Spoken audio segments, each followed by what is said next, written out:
My husband is not vulnerable. He needs to be vulnerable. And she started weeping. She's like, you're the perfect person for me right now. You're just what I needed. The universe sent you to me. And so I just took a moment and I said,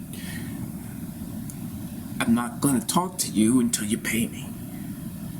It takes $500 for me to open my mouth beyond this moment.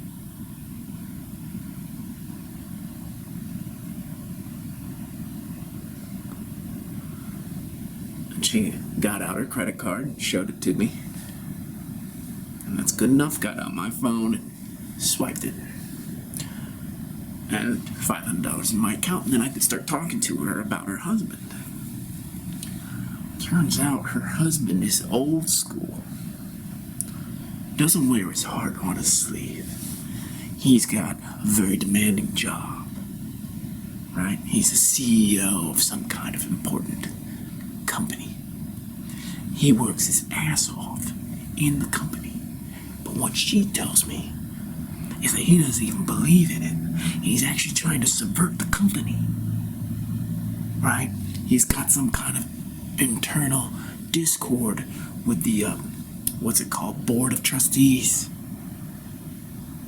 So what he's doing, he's trying to renovate this corrupt corporation from within, and he's part of a secret alliance of all these other CEOs from all these other corporations who know what's up. They know the time of day. And they are trying to change reality. And so, we're knee deep in this conversation. I'm staying there on her front porch because I think staying on the front porch is good for marketing, because all these other people can come out from their front doors, staying on their porch, and look at what's going on between me and this woman, because, I'm the vulnerable man for hire, and we're having a real conversation. It's real. Now, you may object to the fact that it costs $500, but I call that perceived value. If a man shows up, a good-looking man like me with a beard, and I'm on your doorstep, and you see this vulnerable man for hire, and I say $500 for an hour, you're like, either you think I'm a complete lunatic, or you know that I'm a ninja on my shit. For reals. That's it. So, as me and this woman are talking, I'm just seeing out of the side of my eye, and we have a whole line of people on the right, a whole line of people on the left on their front doors, doorsteps, looking. And they're eating this shit up. Now, they can't tell what I'm saying, but they can just feel my energy. They can see our interaction. And I can tell they're hungry. And I can tell that I'm going to be making a lot of money. Now, to return to this conversation, and by the way, it's just like when you have one mirror here, and you have another mirror here, and they're facing each other, and they reflect each other for eternity, and the image in both mirrors starts to warp as it goes into infinity. Yeah, that's what I'm talking about with these people on the front doorsteps. Some badass shit right there. Vulnerable man for hire. We're talking. And as I get a sense of what she's dealing with, I'm like, yo, your man's the bomb. Now here you are thinking he's all closed off, but he's actually coming home from work exhausted, and he's been at work kicking it with his homies. And he could get fired any moment by the chairman of the board, stockholders, anybody, for what he's doing. He's trying, using his leadership capacity, to sublimate the entire corporation into a direction of greater truth, transparency, integrity. And here you are thinking that he's not delivering. But who's he not delivering for, lady? And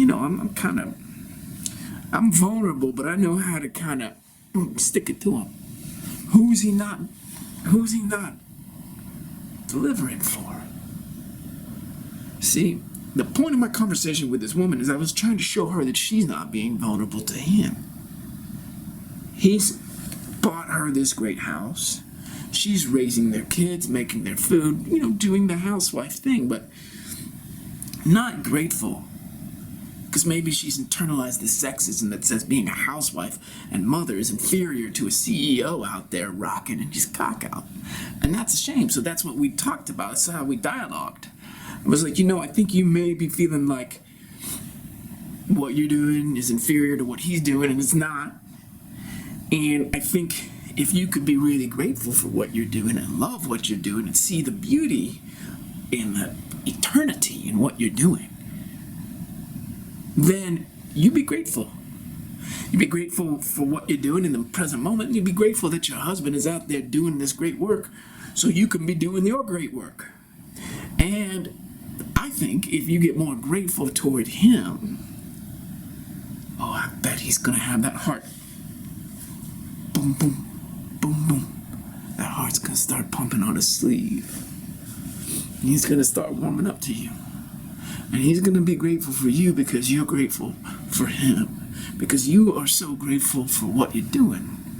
This tremendous house, these wonderful kids, making this food. You're actually raising beautiful, good, true human beings. And there's nothing inferior about that.